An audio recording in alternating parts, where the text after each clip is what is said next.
Gracias por su tiempo. Después de 27 días, el ya renunciante, ministro Luis Barranzuela, se va de esta cartera.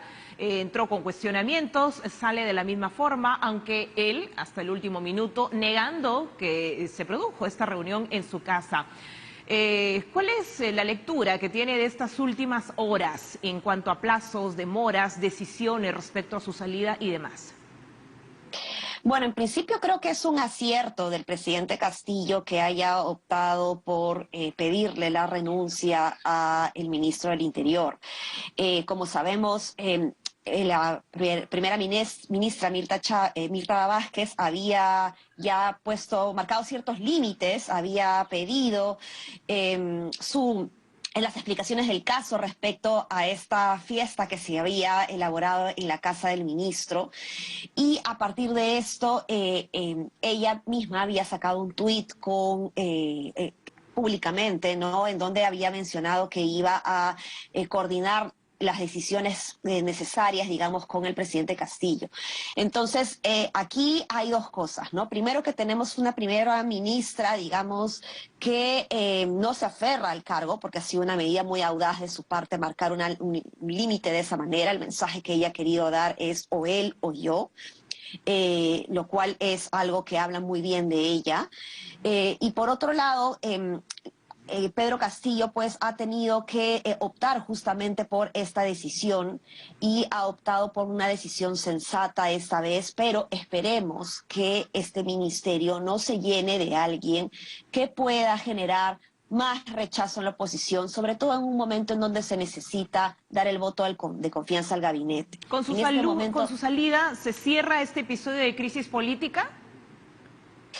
Ojalá fuera así, pero yo no creo, la verdad, que vayamos a tener un cierre de una crisis política. Creo que lo que nos ha mostrado el actual gobierno en estos primeros 100 días de trabajo es que lo único claro que hay es que no tienen mucha claridad respecto a las estrategias o las pautas que se deben tomar hacia adelante. Entonces, es una primera luz. Es una muestra de sensatez lo que se ha tomado el día de hoy, o el día de ayer, pero esto no significa que es un cierre de crisis política necesariamente, sino que el presidente Castillo tiene que ser muy inteligente y tiene que estar un paso más adelante de la oposición y no darle pues razones a esta oposición que quiere hablar permanentemente de una posible vacancia. Mañana se retoma la sesión en el Pleno para ver si se otorga o no el voto de confianza precisamente al gabinete de Mirta Vázquez. ¿Tiene que ir el gabinete en pleno? Es decir, ¿tendría que jurar al cargo el sucesor de Luis Barranzuela el día de hoy de todas maneras para que mañana el gabinete en su conjunto acuda al Congreso? Lo ideal sería que pueda tener a un ministro ya juramentado, ¿no? Es una razón más, si bien la presencia de Barranzuela era una razón para que no le den la confianza al gabinete, el hecho de tener un vacío en el gabinete podría ser una razón para que no se le otorgue la confianza. Entonces, en este momento tienen que buscar a alguien que pueda ser realmente idóneo para el cargo y sobre todo que no genere rechazo y que no le dé razones a la oposición. Ahora, cuando se dio la primera conferencia de prensa, Mirta Vázquez admitió que Luis Barranzuela había sido designado por el presidente de la República. El sucesor ahora tendría que ser alguien que genere consenso entre el presidente y la presidenta del Consejo de Ministros o, como dice la ley, definitivamente ser elegido por la titular del gabinete, ¿no? Claro, lo ideal es que la titular del gabinete sea quien elige su equipo, ¿no? Así es como está plasmado además en la Constitución. Entonces, lo que tenemos que darnos cuenta ahora es que finalmente pues el presidente, y esto no es una novedad, el presidente es quien suele escoger a los ministros, no a todos, deja normalmente que el primer ministro o la primera ministra armen su equipo, pero en este momento lo que se tiene que pensar es colocar, más allá de que si es alguien muy cercano a la primera ministra o alguien muy cercano Ciudadano, Pedro Castillo, tienen que pensar en alguien que realmente no genere más rechazos en la oposición y que no genere más incertidumbre, que no haya conflicto de intereses en el cargo que va a tocar responder con algunas cosas que puedan estar generando cierta incertidumbre o preocupación, como pasaba con el ministro Barrenzuela. En realidad, la fiesta ha sido la excusa.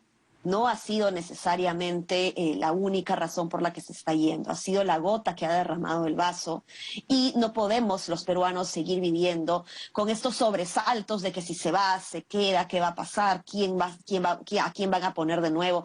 Tenemos 100 días y hemos tenido muchísimos cambios que nos han generado sobresaltos ciudadanos, ¿no? Entonces, aquí lo que más queremos los ciudadanos es tranquilidad, es estabilidad, y aquí el presidente Castillo es quien tiene la decisión final. El principal condicionamiento, sí, el principal condicionamiento de muchas bancadas precisamente para otorgar el voto de confianza era la salida de Barranzuela, pero no era el único. También habían cuestionamientos respecto al ministro de Educación, Gallardo, frente al ministro de Energía y Minas por la idoneidad de los funcionarios y respecto a algunas denuncias que habían surgido en las últimas semanas o investigaciones en torno a la señora Dina Boluarte y Betsy Chávez. ¿Es tiempo de que las bancadas flexibilicen un poco estas condiciones, que se adopte una decisión con mesura y después ver los mecanismos parlamentarios? ¿O podrían ser todavía la presencia de estos ministros una traba para que se otorgue el voto de confianza? No, efectivamente, antes de que suceda este escándalo en la casa del exministro Barrenzuela, ya la oposición estaba dando mensajes de que se iba a dar la confianza, pero que luego iban a interpelar ministro por ministro, ¿no? Y también es peligroso, ¿no? Creo que dentro de todo es peligroso porque sigue generándonos inestabilidad, pero dentro de lo que hay es lo más estable dentro del contexto de inestabilidad que estamos viviendo, ¿no? Entonces creo que lo que le toca ahora a la oposición es seguir haciendo el trabajo de fiscalizar. Tienen todas las credenciales para interpelar a ministros, pero lo importante aquí es que no se entorpezca con el trabajo y que dejemos ya de generar estos sobresaltos a los ciudadanos que no nos dejan estar tranquilos en nuestro día a día, ¿no? Muy bien, Alessandra, para terminar, la medida se dio a conocer ayer, mucho se ha cuestionado también, y esto de hecho lo vamos a analizar luego desde el punto de vista técnico y de las Fuerzas Armadas y policiales, pero precisamente de este sector se da esta disposición de que las Fuerzas Armadas apoyen a la Policía Nacional, generando estos cuestionamientos.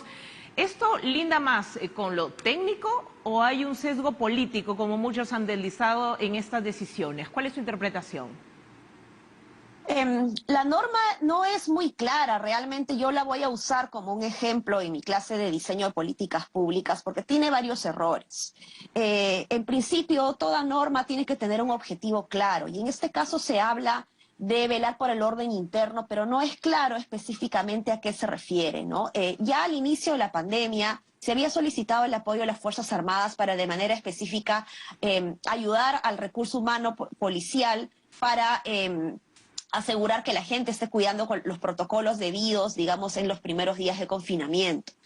Yo hubiese entendido que la norma va en esa línea, pero no es clara, como digo, y tiene algunos errores porque el objetivo no es claro.